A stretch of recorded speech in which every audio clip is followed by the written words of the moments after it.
Kovach, the Associate Program Director for the Blue Ridge Music Center. I'd like to welcome you to the discussion series of Place in the Band, Women in Bluegrass and American Roots Music. This series is part of a project by the Blue Ridge Music Center that began in 2020 to honor the 100th anniversary of women being granted the right to vote.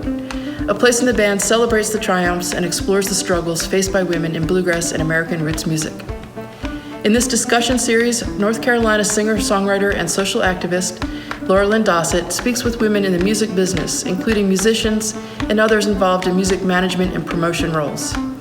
Through these conversations, the women share their stories, talking about their role models, mentors, and inspirations, experiences with people they've worked with, issues they've encountered that are specific to women in the industry, changes they've seen over the years, and other parts of their own personal journeys that have helped them to be who they are today. These individual stories show us the collective strength and future possibilities for women in bluegrass and American roots music. I hope you enjoy the series, and thank you for joining us. Hello, my name is Laurelyn Dossett. I'm so excited to introduce today's guest, Alice GERRARD. When Alice and her longtime friend and collaborator, Hazel Dickens, recorded a group of songs in the mid-1960s called Pioneering Women of Bluegrass, little did they or anyone else know just how true that title would be. That record, their songs, their sound, their concerts fed a generations of musicians to come. Alice is an amazing instrumentalist, songwriter, singer, that voice. We all know that voice. She's also a documentarian, photographer, writer. She was the editor of the Old Time Herald. She's a real keeper of the flame of American traditional music. But Alice isn't just a keeper of the flame. Alice is a flame. She's still writing. She's still advocating for folk music. She's still supporting other musicians. And she's still laughing. Alice loves to laugh more than just about anyone I know. I'm so excited that you all are going to get a little piece of this today, a little taste of it. Here's Alice GERRARD.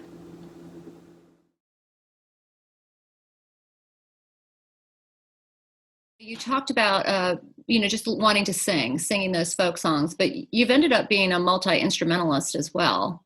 And so talk about that transition and how that happened and how you learned. Well, totally by ear. I mean, I can read music on a piano, but I cannot read music on a stringed instrument. Mm-hmm. So that's, typically that's the way people have learned this kind of music, is by having it be passed on to them from somebody else. In the olden days, it was other family members or people in the community when you were small communities. And then it just became, I can't even remember how I got hold of a guitar, my first guitar, but I would just get people to show me a chord. And I remember just, working on the chords, and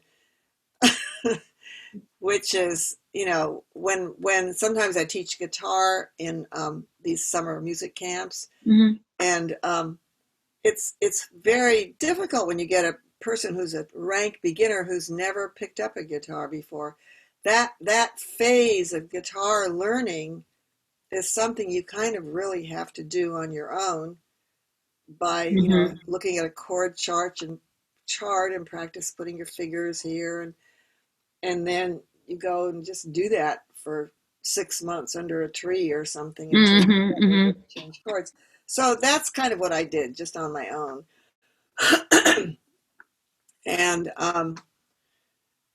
And then I also started trying to learn how to play the banjo, and that was kind of on my own too. Lamar Greer was a bluegrass banjo player that was a friend of ours, and played a lot with Hazel and me. And he showed me some stuff. But that was more, he played Scruggs banjo. I originally learned sort of frailing banjo, old-time banjo, and was listening to recordings. I remember when I first heard on the anthology, I heard Clarence Ashley playing the cuckoo bird, and it just was blew my mind. And Mm-hmm. that's the kind of what I wanted to do. That Right. kind of, and then, but there were a lot of women banjo players that were they. A lot of them seemed to come from Kentucky. Huh. Cousin Emmy, Cousin Emmy. yeah, and Lily Mae Ledford, one of the Coon Creek girls. Right. And I think Molly O'Day was from West Virginia, but she also was a great banjo player. Wilma Lee Cooper was from, I guess, West Virginia. She also was a great banjo player.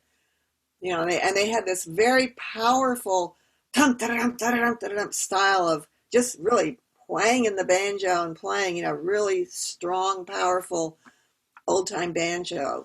It wasn't round peak style like the kind of banjo Tommy played or Riley or people like that. It was more of a just a I don't know how to. I just call it. I don't know what I call it. I know it. It's like the judge said about pornography. I don't know what you call it, but I know it when I see it.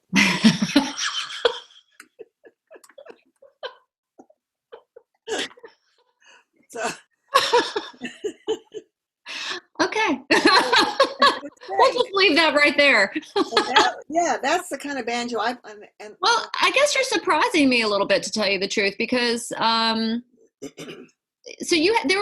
it wasn't unusual. You knew women banjo players who played strong and hard yes, and played for themselves, yeah. Well, or just singers who had actually, backup players. like all these women that I've mentioned were professional musicians. I mean, Yeah. like Wilma Lee Cooper was Wilma Lee and Stoney Cooper. He played the fiddle, she played the guitar. Mm-hmm. She was a fabulous guitar player, but she also played great banjo. And Molly O'Day Mm-hmm. uh, played wonderful banjo. Well, and Ola Bell also. And Ola Bell, yeah, Yeah. of Right. course. That's awesome. And so, yeah. Yeah. And Ronnie Stoneman with the Stoneman family. She played, you know, bluegrass banjo, but she was a really Right. good, powerful banjo player. That's awesome. Yeah, Yeah. yeah. Nothing. So that didn't feel like a barrier either. Like being a woman was like, well, the girls don't play the instruments, they just sing. You know, you didn't. Oh, yeah. Well, there was that around, but Mm-hmm. it didn't really impact me or Hazel. Well, I mean, I think that it impacted her more in earlier days, you know, Mm-hmm. because she would talk about how, you know, if a there were lots of little bluegrass bands all playing in bars around Baltimore, especially, and sometimes she'd sit in. They'd ask her to come and play bass, and then they let her sing a song. You know, the girl singer could get up and sing a Kitty Wells song or something like that. That was that was the general MO. But Mm-hmm. but then there were these people that I was hearing a lot who were fronting bands like Wilma Lee. Mm-hmm. She was more the front person than her husband Stoney, um, and Olabelle definitely a front person, Mm-hmm. and so I was hearing that a lot, And seeing it in person. yes, and Yeah. seeing it a lot, Mm-hmm. Mm-hmm. and I sort of grew up too with the notion that I never had the sense that I couldn't do something just because I was a woman, even though I was definitely on the get married and have kids path. Right. Right. And But it didn't stop you no, from. no particular career in mind. I just kind of floated through life. Right. You know, nothing no plan. No plan. That was me. You know, for somebody who hasn't had a plan, I think you've done okay for yourself. Well, yeah, it's interesting. I've thought a lot about that since I've been sort of putting together this book of photos and stuff. Because, and it's like things sort of happened, and um, in a way that things happened. But then, so when that happened, I sort of seized that moment, and it all kind of became a path in a way. It unfolded. Yeah. Like Tommy Jarrell used to say, it's like a blind hog stumbling on an acorn.